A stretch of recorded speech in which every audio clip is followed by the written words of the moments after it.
what do you do ته څه کوي یا ته څه کار کې دا هغه پوښتنه ده چې هر دویم نفر یې د بل نفر نه کوي چې ته څه کار کې نو د دې څو قسمه جوابونه موږ ووایو دلته اوس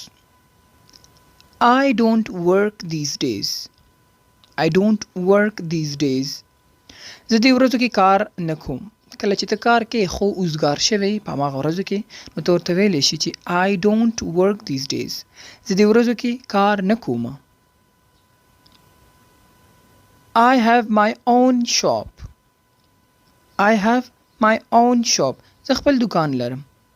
یا زما خپل دکان دی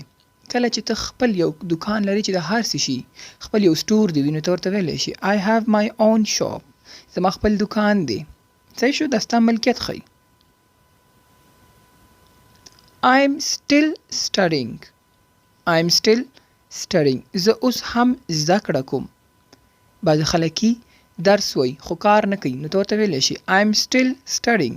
زه اوس هم زده کړه کوم یعنی زه اوس هم سبق وایم کار نه کوم I work as a waiter I work as a waiter زه د ویټر په حیث کار کوم موږ دا ورته نشو چې زه رسټورنټ کې کار کوم یا زه فلان ځای کې کار کوم ته چې کله هم یو رسټورنټ یو دننه ځای کې کار کې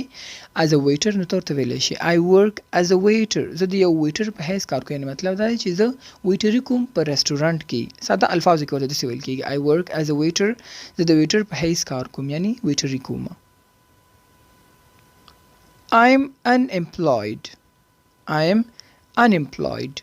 زه اوزګار یم اکثر دوستان نسی چې کار روزګار نه یا نه شروع شوی نو هغه ویلی شي I am unemployed ساده چې کله ته بیروزګار کار دی نه ته ویلی شي I am unemployed یعنی زما کار نشته زه فی الحال اوزګار یم نو دا و د what do you do یعنی ته څه کوي یا څه کار کې څلور پنځه پوښتنې چې په ساده او لنډو الفاظو کې موږ ویلي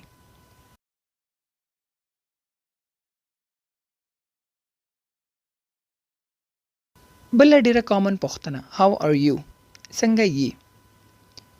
چې دا هر څوک یو بل سره وګوري نو دا پوښتنه ته لازمي کوي نو د حالاتو مطابق جواب به څنګه ورکو اوس به یې ووایو I don't feel well I don't feel well زه ښه احساس نه کوم کله چې ته طبیعت د ناسازه وي نو ته ورته ویلی شي I don't feel well زه ښه احساس نه کوم یعنی طبیعت مې ناسازه دی I'm very tired I'm very tired زه ډیر ستړی یم I'm very tired زه ډیر ستړی یم کله چې موږ ډیر ستړي شو موږ نه څه پوښتنه وکړو هماغه وخت کې how are you ته ورته ویلی شي I'm very tired ډیر ستړی یم I'm feeling sick I'm feeling sick زه ناروغه یم کله چې ته مریضېدو کې یعنی پوهېږي په ځان باندې چې زه مریض یم یا مریض شوی یم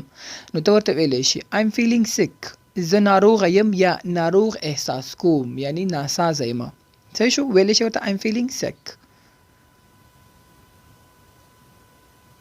I have a bad headache I have a bad headache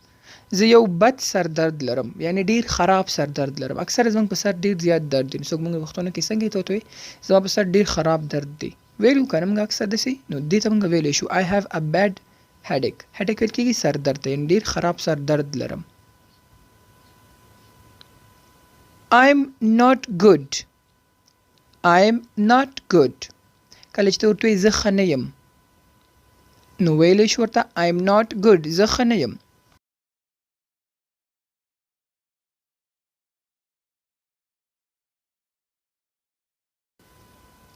I'm fine thanks I'm fine thanks زه ښه یم مننه کله چې ته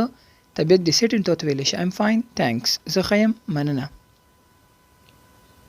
I'm feeling good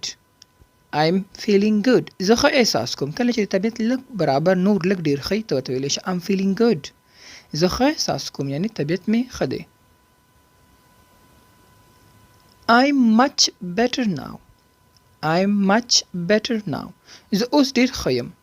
I'm much better now زه اوس ډیر ښه یم دا پوښتنه موږ هغه وخت کوو چې کله څوک مریض وي او هغه په ښه کېدو کې د دې نه پوښتنه وکړي ورته وایي چې اوس څنګه یې هغه ته I'm much better now زه اوس ښه یم یعنی مخکې مریض و خو اوس ښه شوی دی I'm absolutely fine. I'm absolutely fine. زه بالکل ښه یم. I'm absolutely fine. زه بالکل ښه یم. کله چې د انسان طبیعت بالکل ساز او برابري نو هغه ورته ویلی شي I'm absolutely fine. چې ته بالکل ښه یم ته ورته ویلی شي I'm absolutely fine. زه بالکل ښه یم. I'm getting better. I'm getting better. زه په ښه کېدو یم. بیا هم چې کله څوک مریض وي او په ښه کېدو د ورشي پوښتنه ته وکړي څنګه یې ته هغه ته وایي I'm getting better. زه په ښه کېدو یم یعنی نږدې یم ښه کېدلو ته.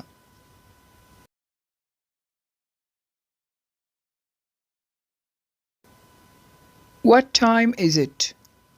What time is it? څه وخت دی یا څو بجې دي. څنګه کولی شو چې په انګلیسي کې یو چاته وخت ووایو. 2 o'clock. 2 o'clock 2 بجې دي یا 10 o'clock 10 بجې دي. چې هر څو بجې هغه به ورسره یاد کړي او o'clock به ورسره یو ځای کړي نو څه شي هغه ساعت به پوره درته وښیي چې دا دومره بجې دي. A quarter past 2. A quarter past 2. پاوباندې 2. اکثر موږ یو کنه پاوباندې چې کله پاوباندې نو څنګه به quarter past. quarter past 3 o'clock پاوباندې 3 بجې یا 5 بجې چې هر څه وي اخره کې به هغه یاد کې ورته.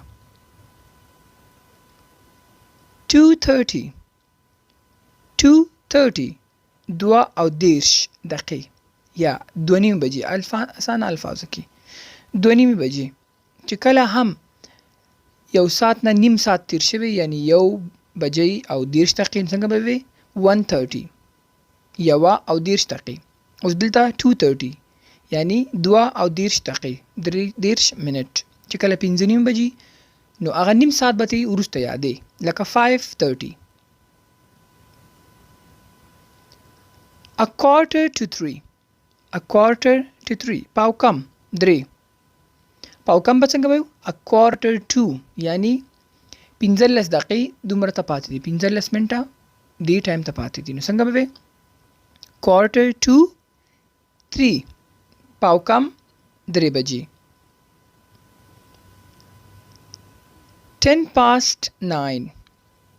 10 past 9 لس باندې 9 چې کله هم یو څو دقیقې د یو غنټې د پاسه ته به څنګه وي هغه منټس به یاد کړي چې دا پاست د 9 نه یا 10 past 9 نو دا څه شو ساعت ښودل شو یعنی زه اوس وایم چې 12 بجې دي نو څنګه به 12:30 او چې کله زه وایم لس دقیقې د پاسه 12 دي نو اول به دا یاد کم چې 10 past یعنی لس د پاسه سو 12 10 past 12